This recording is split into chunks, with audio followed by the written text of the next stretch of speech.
So this is Monday night, our third Monday in September, in case you're watching later or much later.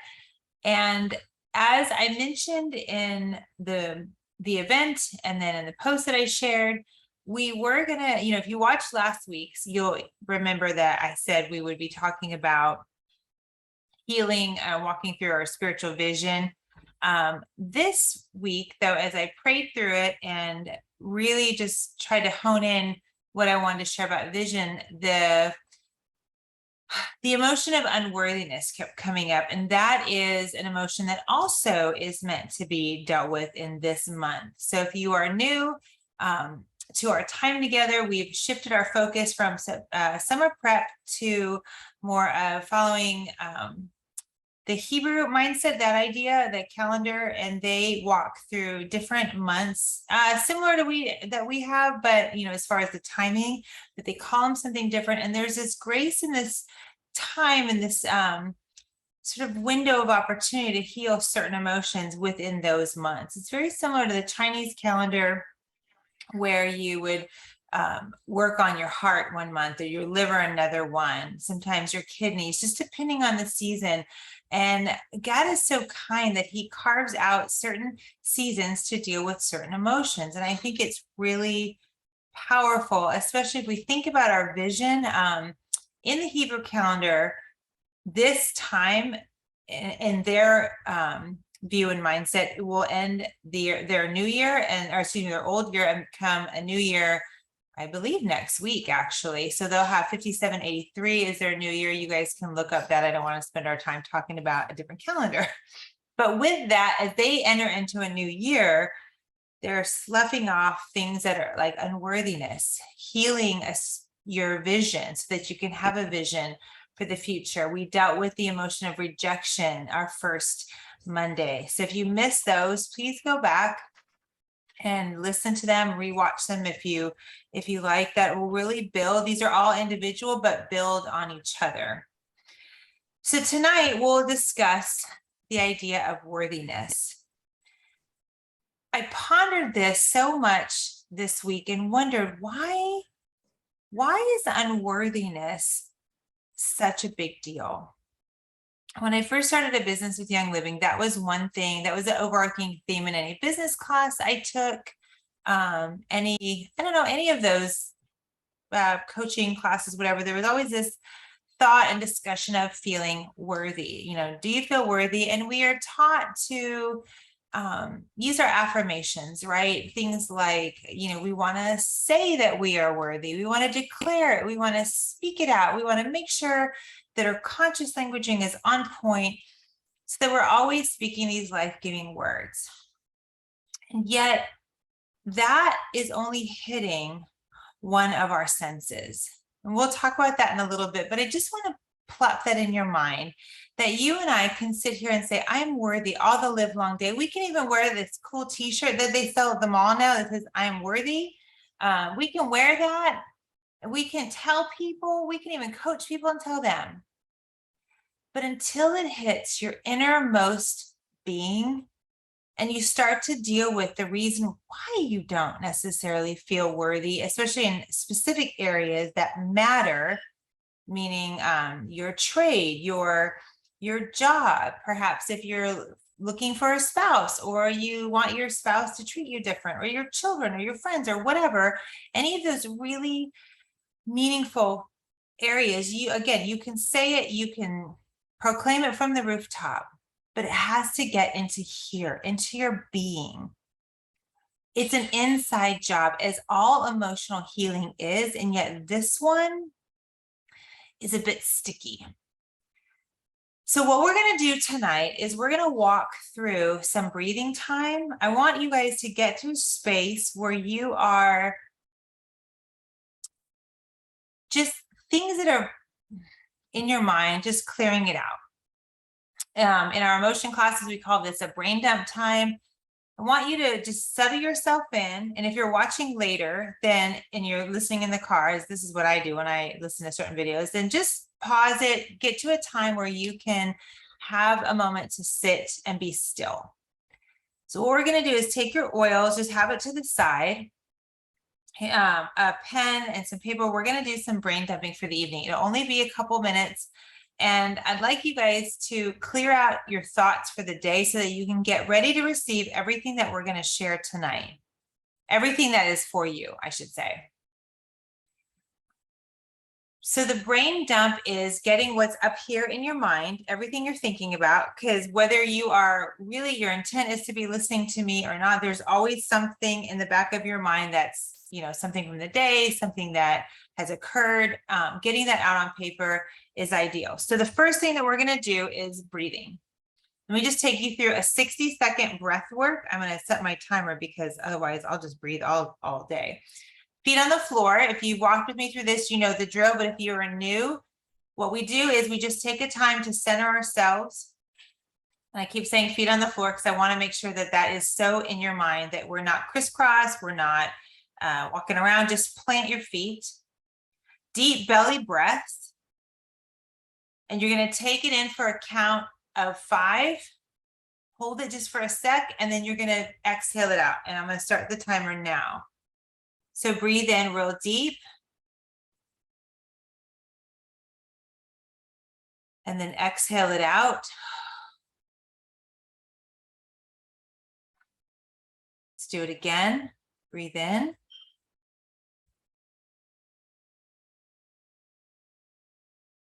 And then exhale it out. Breathe in again.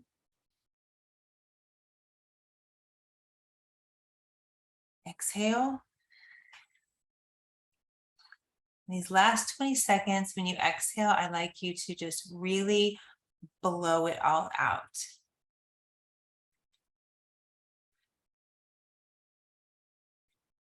Last time, breathe it in really strong. Hold it for a sec, and then blow it all out. Perfect. Through that 1 minute time, you should have started to feel your heart settling in, your heartbeat slowing down, your mind starting to clear. So we're going to set a timer for just a couple minutes. And I tell you about the timer, I am not concerned if you go over or you don't do it as long. The reason why I have a little timer is so that if anybody is uncomfortable with writing, to journal, to brain dump, or whatever, that you know that there's an end point where we're going to move forward. But we're going to do a brain dump for 2 minutes. And all I would like you to do is just write down what's on your mind. And here's the prompt. What is one thing that you did not enjoy today? Just take 2 minutes and write down something that you didn't enjoy. As you're journaling, why did it happen? Could it have been avoided? And then process through, how could the situation be improved? Should it happen to come up again?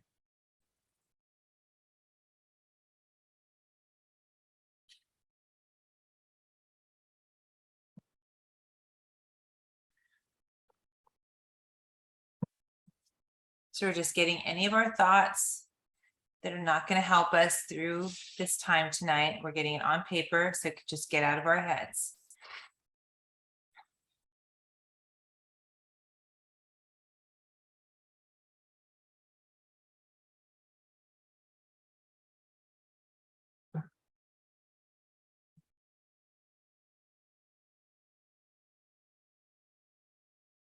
If you've run out of things to write, keep writing. Look around your room. What color are your walls? What sounds are you hearing besides my children doing dishes quite loudly? Whatever's on your mind.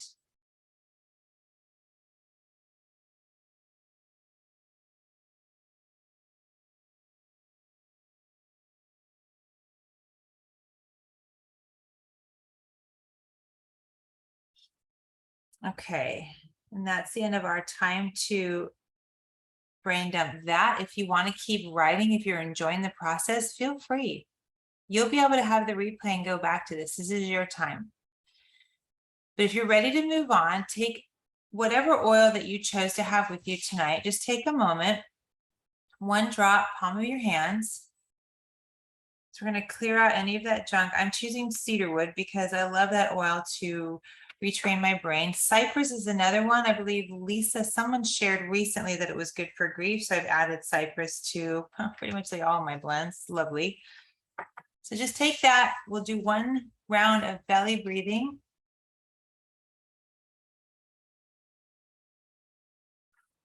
Exhale that out.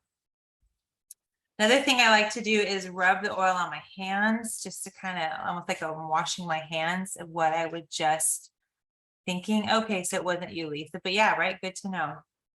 Now, the second thing we'll write down for the next few minutes, and you can number it, whatever feels right to you. But ask yourself, what are 5 things that I did enjoy today? What are 5 things that I did enjoy? I'll give you a minute to do that.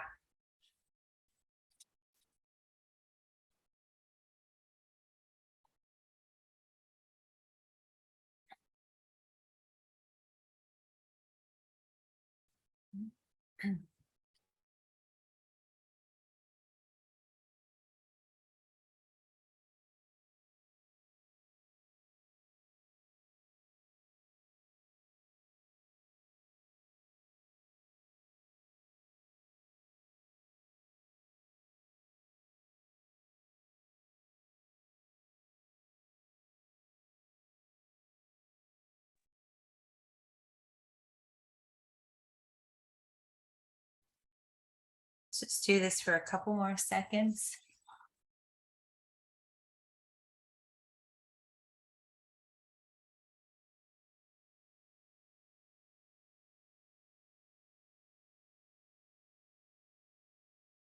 Okay. If you are enjoying the process and you want to just keep writing about your day and how great it was, please feel free. Again, this is your class. This is your time. These are just steps I'm guiding you through. But if you're ready to move on, let's go ahead. The reason why I have us do this tonight, particularly with this topic, is in the writing, we are able to recognize what was hard in the day, assess it, and see if there's any wisdom to gain from it. Then we're able to see what a great day it really was. And we can allow that to be on the forefront of our minds and as we move into more of a learning time. This is a practice that I started with my children years ago. Many of you know I homeschool my kids. I have for quite a long time. And we did this probably about 7 or 8 years ago. And I just had them start brain dumping. And it was a season in our lives where a few of my children were not so delighted to really do anything that I asked them to do. And so they were able then to just write out. I said, guys, this is your safe place. If you want to write, Mom is irritating me, I don't even want to be homeschooled, or I don't want to do this today, then just feel free. And it was a safe place for them to do that. And we would spend about 15 minutes doing it, breathing in oils and have the diffuser going. Within about 15, 20 minutes, their moods would shift, their attitudes would change. And every time we did the brain dumping, they would have an exceptional day in school. That's not to say if we missed a day, they didn't. It was just, we never had a time where it wasn't good. If you are someone who is in your head a lot, where you tend to process and think and you don't really verbalize it, this is a great tool to have for a non-verbal community, people who do better processing. This helps get it out here so that you can actually see it for what it is, whatever it is, assess it, and then move forward. So I'm going to have you apply your oils again, just another drop. We're going to breathe it in.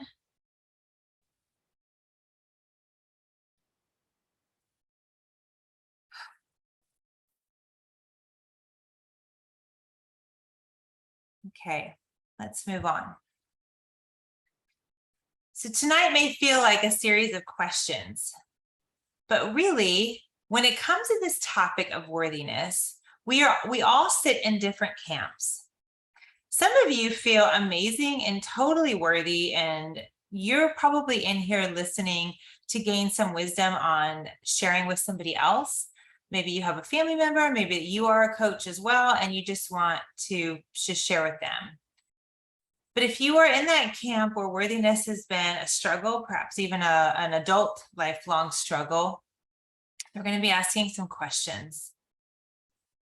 So the first one is, look at yourself in your mirror. What do you see?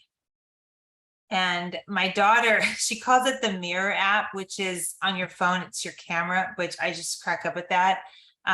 She's like, Mom, open your mirror app to put on your lipstick. Okay. So if you want, hide yourself here and just look at your mirror app, or look at your face in the Zoom call. What do you see? Write down the very first word or phrase that pops in your mind. Don't judge it. Don't try to assess. Just write down what comes to your head.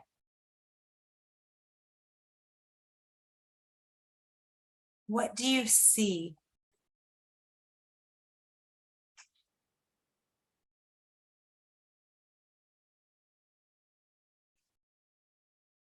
Then ask yourself, look at what you wrote, what you said. Whose word is that? Where did it come from? I guess that's a twofold question. Whose words are those? Where did it come from? Whether it's a positive word or a negative, it's important to know where the words originated from. We can build on that, or we can tear it down and build new. Most of the time when I talk about emotional healing and we walk through these processes, I think we tend to think more on the negative terms, but many times, especially if you walk with me for a year, 2 years, 3 years, 4 years, some of you guys, we've worked together for 4 or 5 years now. There's a lot of times where we're good. We're on the upswing. So we want to build on that and we want to capitalize. So whose word is that and where did it come from? If the words were positive, acknowledge where they came from. And if it's from a person, bless that person. Take the time right now just to speak a blessing over them. There's no time and space in the spirit realm, so that person can hear, their spirit can hear you speaking to them. Pray for them. Thank God for them right now. Maybe even write a little post-it note. I bless so-and-so. I'm so grateful for this person. If it's God, just thank him and bless him. Thank him for those words that are so embedded in you that when you look in your mirror app, you can say something life-giving and positive.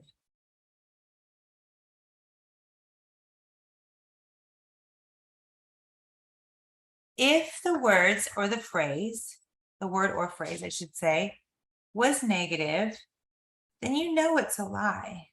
You know that. That's why we're here.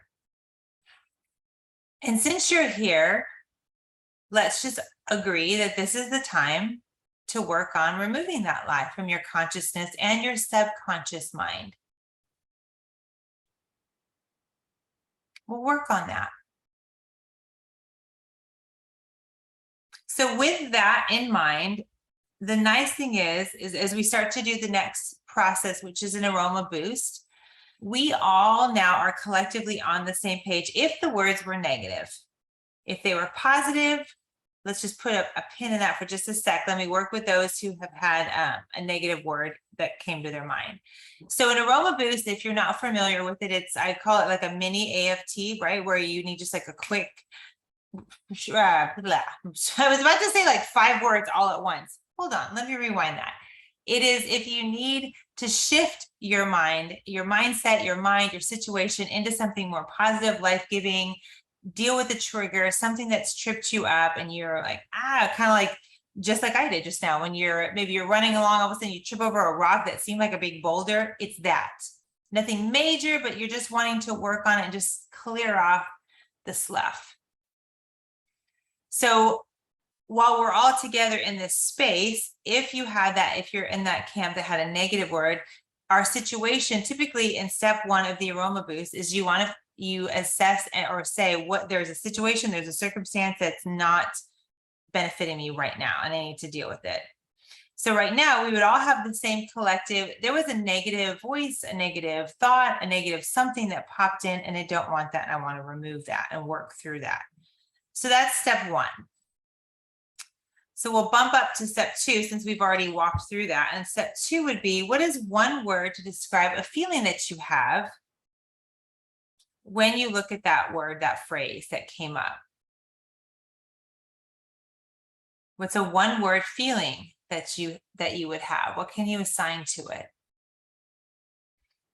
You can private message me, you can share in the chat. This is a community effort, so feel free. If you rather keep it to yourself, then that's fine too.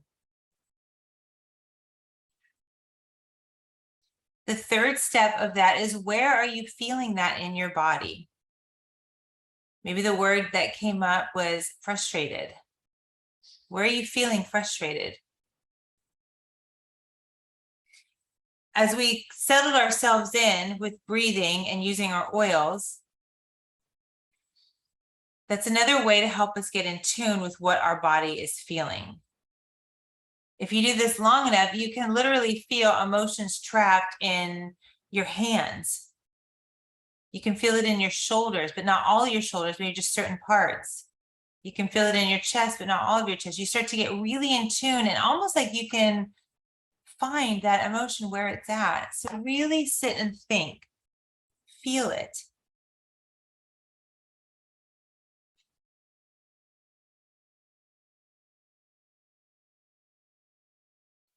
And now you move on to the next step, which are the negative thoughts that pop in. Is there anything else that's coming up that's tied to worthiness when you look in the mirror? Just take notice of it, write it down.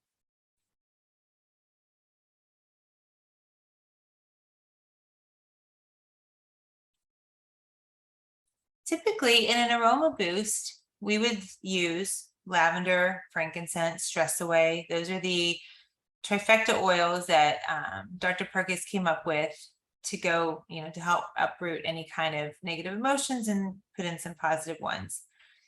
In our time together tonight, I want to play around with some oils. And that's why when I emailed you all, or if you saw it in the post, it was more whatever oils that spoke to you, whatever oils were your oils that you enjoy. Some suggestions would be those three, if you have them within reach. If you only have one, use that. We shared about this a few weeks ago, but essential oils, when you breathe them in, they have the power within 20 seconds to start working on your brain, the actual brain, to rewrite miswritten information in our DNA, in our brain waves. It connects,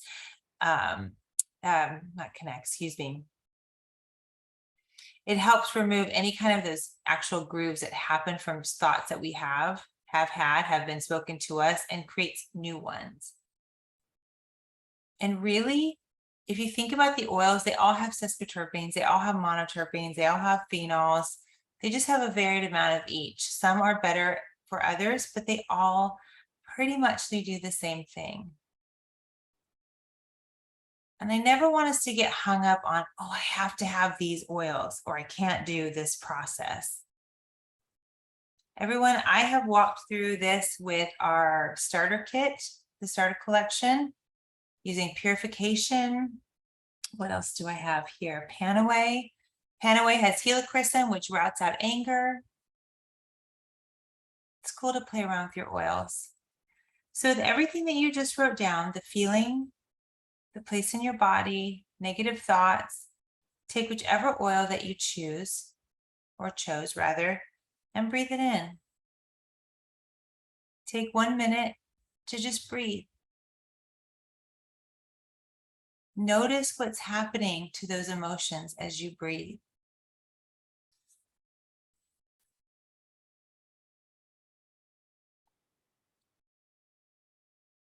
Notice that space in your body.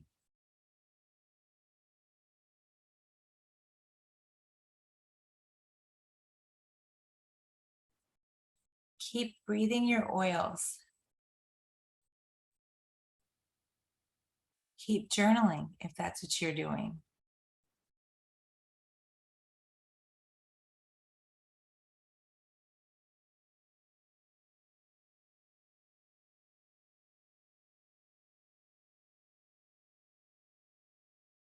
Notice if there's a shift. Notice what's happening to the feeling, what's happening to the space in your body. Are the thoughts getting less?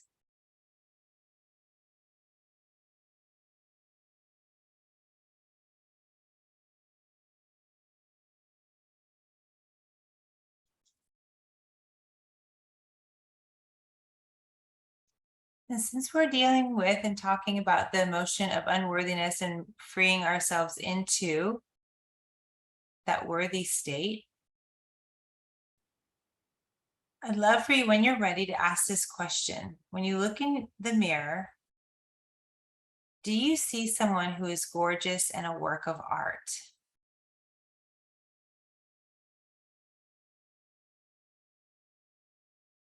Do you see someone who is gorgeous and a work of art?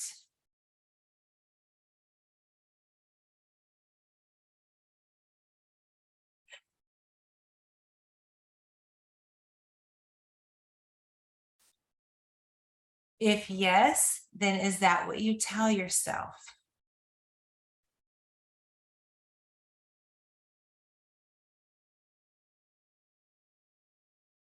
If no, we go back to what we mentioned a few minutes ago. Whose word is that and where did it come from? If it's a negative word, it is a lie. Because of the nature of this class being all of us together, it's not necessarily a time for a one-on-one, but if you have some extra sticky times where you see, yes, I've got some negative words that, they're spoken this or this, it's something that you understand, you are worthy, you believe it, but it's not in your soul, in your spirit, it's not a part of you. This might be a time to reach out for some extra coaching so we can deal with your specific stuff. But I will say, Deb, Lisa, you and Sarah, you guys are probably gonna laugh because you hear me preach the good news of journaling all the time. But journaling, right? Thank you, ladies, for showing your journals, but journaling this out, asking yourself these pointed questions: why, where, who? This will help you. Sometimes you get to a point where you've done all, it's like, okay, this one issue just won't budge, then you reach out. But everything that we do in our time together really builds so that you can go back and say, yes, Jen said this, or I heard these people say, I read it in scripture. I am not feeling it. Why? Who said that? Where's it coming from?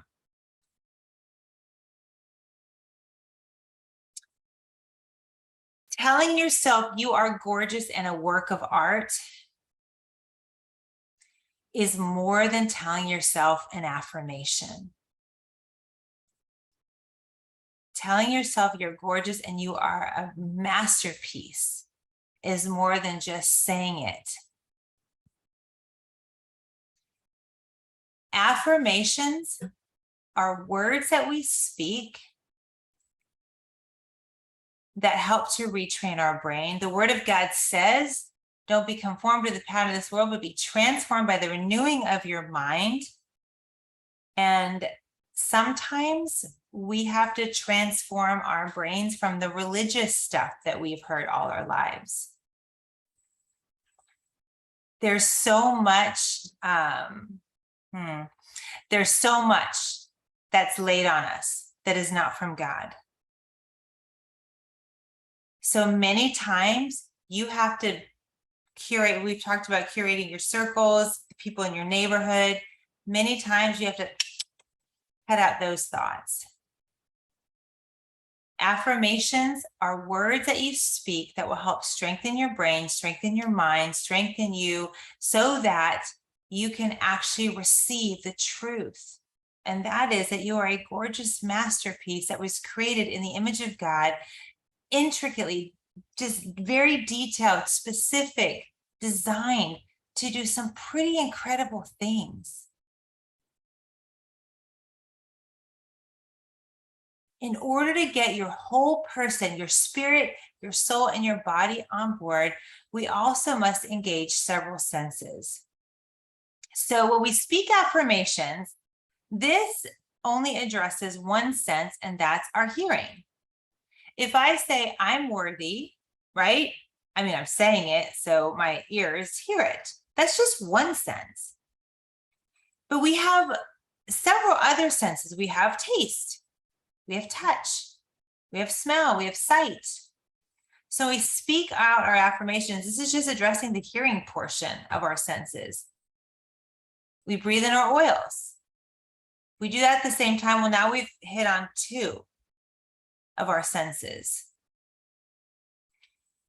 If you do those two things, and at the same time, if you're working on the idea of worthiness here, and you start to treat yourself maybe to a favorite beverage or a food at the same time, well, now we've hit on taste.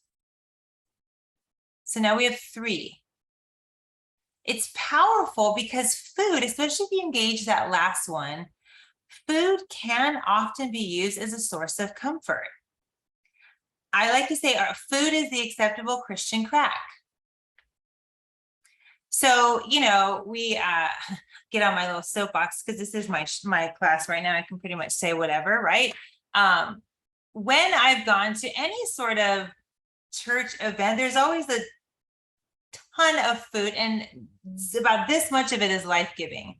And I'm like, I feel like there's something about gluttony in the Bible. I mean, call me silly, but and I'm not really allowed to talk about food anymore. I was banned by God and my husband, so it's not a subject I really touch on much, except that when I moved to the state of Texas, I was like, people really like their barbecue, and I feel a little concerned about that on the level of heart issues we have going on here. That being said, many times food is a source of comfort and is not actually healing. So if we are in a mode, and listen to me, your body, your soul, and your spirit, they know what's life-giving for you.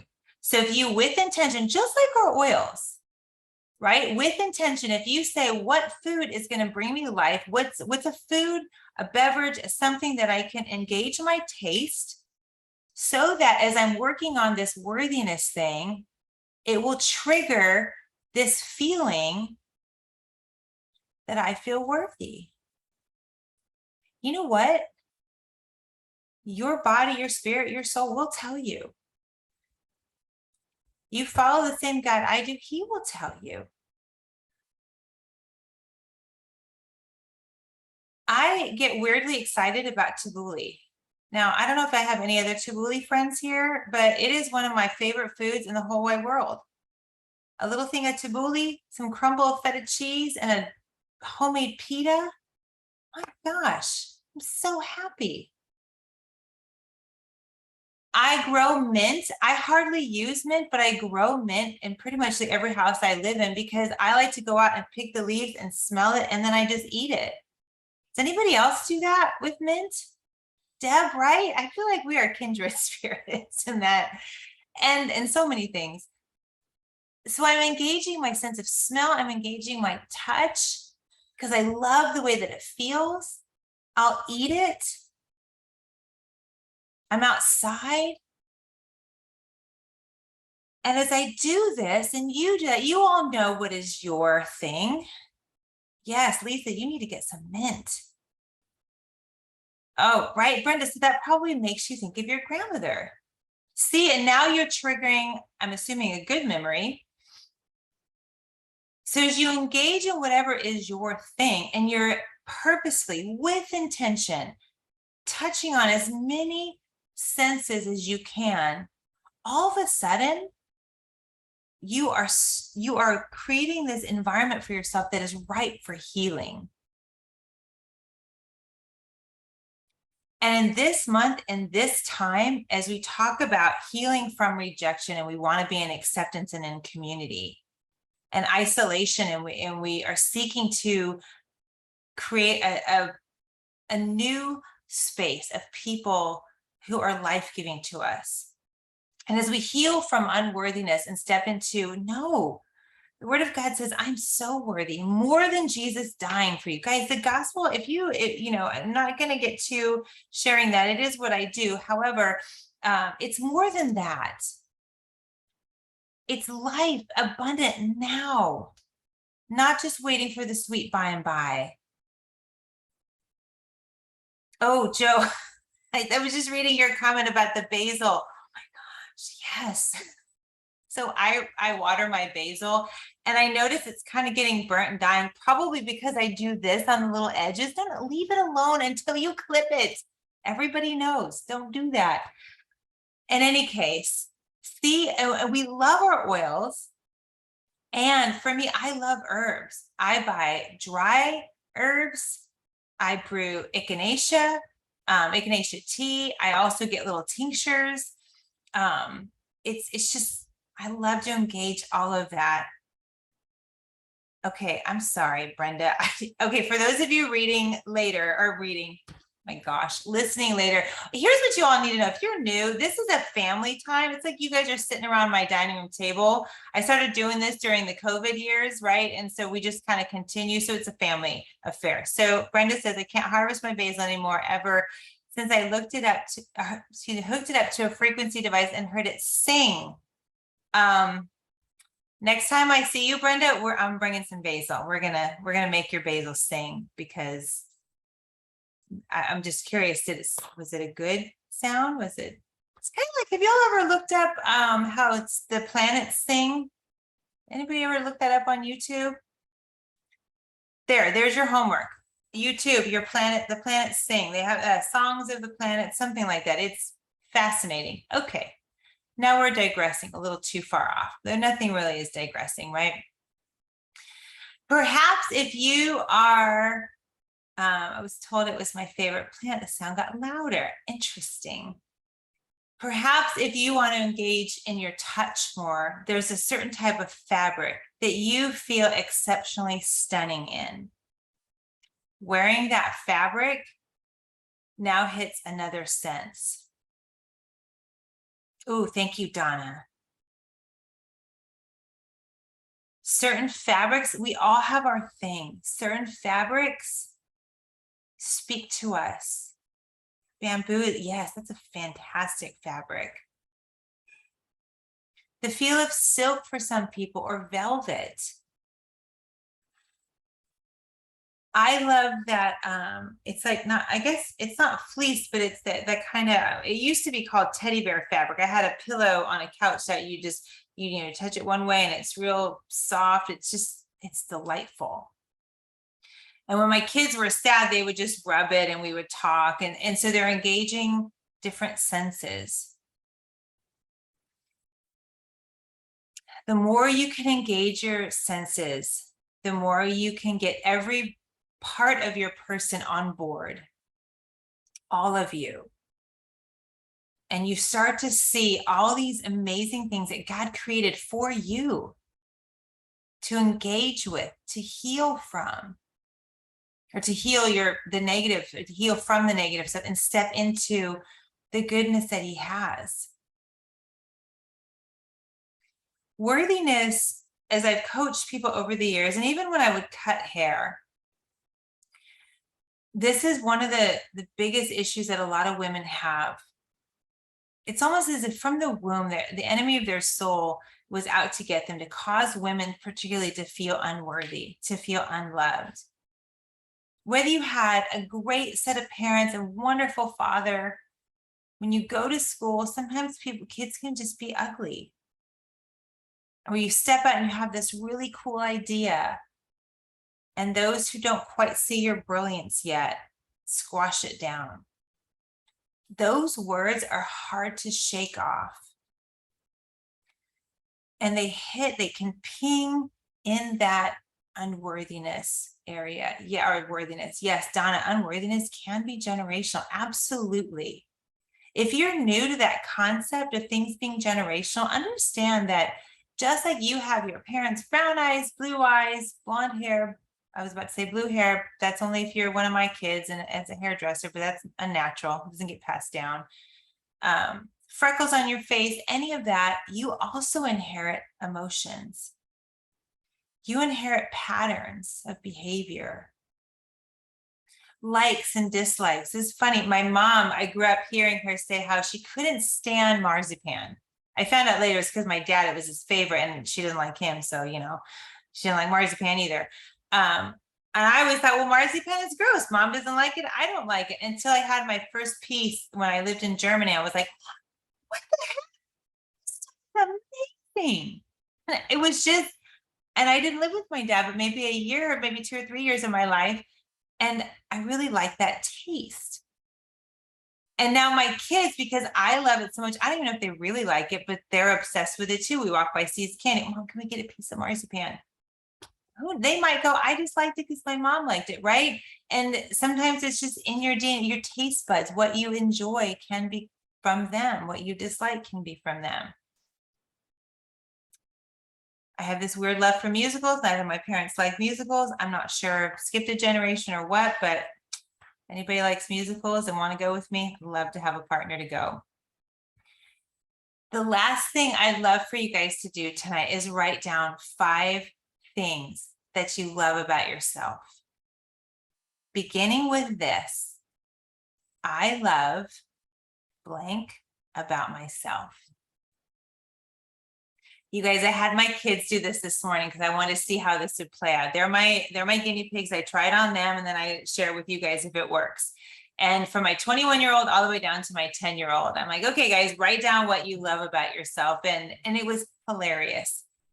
My littlest, she started out with, I love that I'm faster than all my siblings. I'm like, okay, let's not put anyone down while we say the things that we love about ourselves. And as we dug in a little bit deeper, it got to be really pulling out the things that they do like. Do you love that you're funny? Do you love that you're compassionate? Do you love how tall you are or how not tall you are? I used to want to be short because my grandma, my favorite person in the whole wide world, was 5 feet on her best day. And I'm 5'11". And I want to be like her in every way. Now I love how tall I am.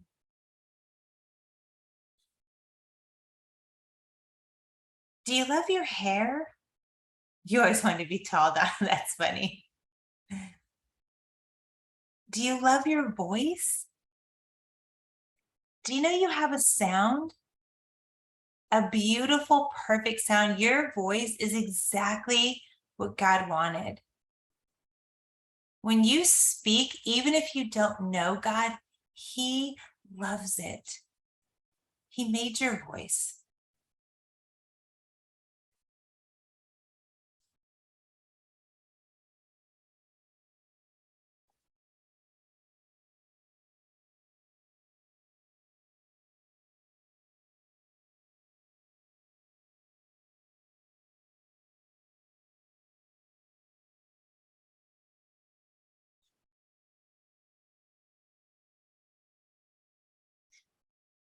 You might have more than 5 things. I would encourage you to keep this list and put it in a place where you can keep adding to it. We live in a culture that's always trying to work on our weaknesses. I don't think it's for the culture to do that. It's for God and God alone to work on it. So even when somebody says, hey, you know what I love about you? Maybe it brings in awareness like, oh, I like that about me too. Add it in. Add that in. The next thing is write down 5 things that you'd love to do. Beginning each statement with, I would love to blank. And let me preface this by saying, don't make it, I'd love to clean out my closet someday. That's no fun. Let's not do that. I'd love to travel the world. I'd love to learn to sail. I'd love to visit every state in the United States.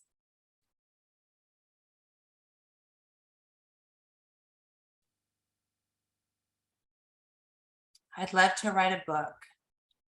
I'd love to write a musical. I really would love to write a musical, except for I can't sing. So, and I'm totally okay with that, but I don't know. We'll see.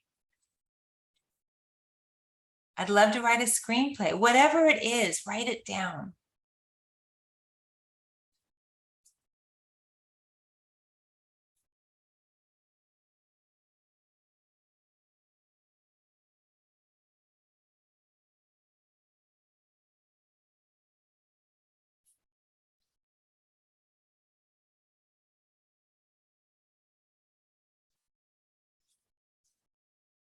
Joe, it's a learned skill. Maybe. Well, I just said God loves our voice, so who knows, right? As you keep writing these things, I know there's everybody has something that's just pent up, and given the time and the space like this, to just in with your own paper and by yourself, the words start flowing. Keep writing if that's what's happening. As you look at your list, 5 things you love about yourself, 5 things you'd love to do. If you're doing those things, I mean, if you're doing the 5 and you're, I don't know, let's say you raise horses, you train horses, whatever. If that's something that you would love to do, keep doing it. You want to keep doing it, then you're on the right path. But chances are, I've worked with people long enough to know that this is more the norm than not. Chances are more of you in here are not 100% doing the thing that you love, that you would love to do, simply because you were never told it was okay to do that. And so as we talk about worthiness and then prep it for next week, and I think I'm just going to say we're going to talk about vision. We'll see what happens this week. But in the event we do continue on with that, catch a vision for what you were designed for. I know each of you have sat in some class at some point that challenged you and said, if money were no object and time wasn't a thing, what would you do? The sad thing is that we have to preface it with, if money was no object, what would you do? To find out what we were designed for.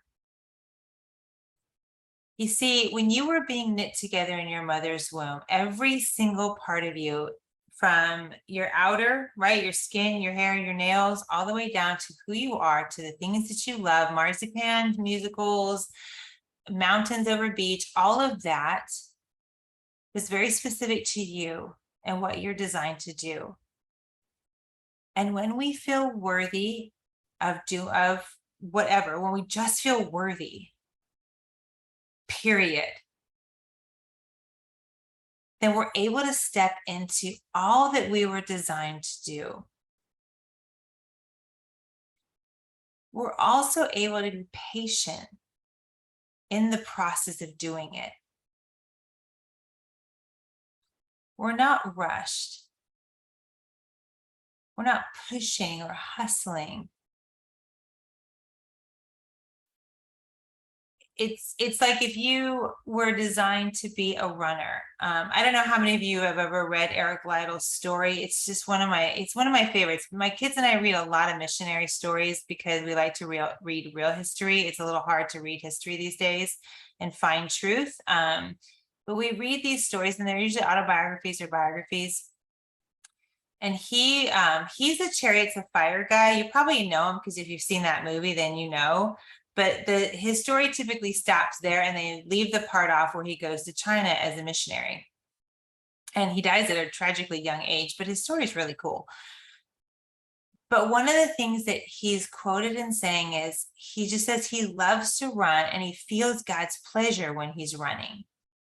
I love running. Before my husband passed away, we ran a lot together. And I know that feeling.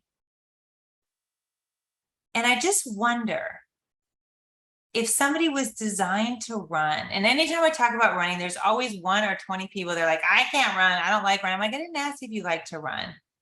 It's not about you. We're just using this as an example. But if somebody feels like they were designed to run, how cool is it that they would feel God's pleasure when they run? And how cool is it that this man never gave a thought to, how am I going to make a living running? That wasn't on his mind. He ended up running in, if you know his story, maybe you can help me, at some Olympics. Or the man who broke the 4-minute mile, Roger Bannister. We all know that story. He did it. Then, and nobody said that it could be done. They all poo-pooed it, thought he was crazy, the human body, all the experts, all the doctors said no. He ran in the worst conditions with possibly the worst shoes. He did not have Nike or Under Armour, none of that. He had men's dress shoes to run a sub 4 mile. And he did it. And the next year, 8 people followed in his footsteps. I'm like, wow. All they needed to know that it was possible. And from there, you have the Usain Bolts, all these people who run and compete. They're doing what God designed them to do. Are you? It's really cool when you are. Because all of a sudden, there's this settled peace of knowing, I was made for this. This is amazing. And you have days where, there's traffic or things kind of, I don't know, trip you up. Your daughter gets a flat tire, so you have to stop riding and go get her and help her. It's something that happened to me today. But there's joy in it, because at the end of the day, everything you're doing, everything you're walking in is what you were designed to do. So as you walk through this week, go back to your questions, go back to your things you love about yourself, the things that you would love to do. You might even have an addendum and say, if you're not doing those 5 things, or if it's not on the docket of these are goals I have in the next, 6 months, 1 year, 3 years, ask yourself why. And I'll leave you with this. I feel like I do these classes sometimes just to bust open religious lies at the church. I don't know. My apologies if that's not your cup of tea, but here we are. I just lost that thought. Maybe God's like, don't say that. Okay, maybe not. If you are not doing that thing. Oh no, it came back. It was from him. Good. Many of us have been told that God only gives you enough light for the step that you're on, that he's not going to tell you the future. He's not going to lay out the next however many. That's actually not right. There's nowhere in scripture it says that. And so all you have to do is ask. Because we all have used the GPS, right? If I want to drive to Deb's house, and I'm guessing the Illinois area, I've just stalked you just a tiny bit on Facebook, right? And I would need your address, and I would do my GPS, and I might have 2 or 3 different paths to go, just depending on how long I want it to take. But the options are there. Why do we think that GPS is different than our God? Who do you think came up with that? It's a wonderful gift, all good and perfect things, right? If you're reading a book, you read the book. You don't necessarily read it all in one night, unless, I don't know, you're Brenda. I guess she reads 20 books a day, I think, what she's meant. Not really, I'm exaggerating. Yes, he gives us at least enough light for the next steps. But when you're reading a book and you put it down for the evening, if you can't get through the whole book, you don't pick it up at chapter 1 the next day, right? We go on chapter 2, 3, 4, wherever. We also know how many pages this book is to read. We know what it's going to look like. We know the end from the beginning. I do this with my kids. I've homeschooled them for years and years, and they know we're doing Latin, we're studying this part of history, we're doing these books, we're writing this amount of papers. They know what's required. So as you seek out to do the thing that you were designed to do, ask, what does it look like in the end? What will this look like? Give me just a vision so that I can build out, so that we can build out. There might be several paths just for fun, because God's not boring. Maybe you go this way, maybe you go that way, just like GPS. But I just want to encourage you to do that. In the next 1 year, 2 year, how many books will you write this year? How many classes do you need to take in order to get to this point? We plan for everything. I want to encourage you to do that. Okay, so now before I turn off the recording, I just want to ask, are there any questions, any aha moments that you had, something you want to share before I stop the recording? You'll be able to ask questions that won't be recorded after we're done, but just in case it might help somebody else.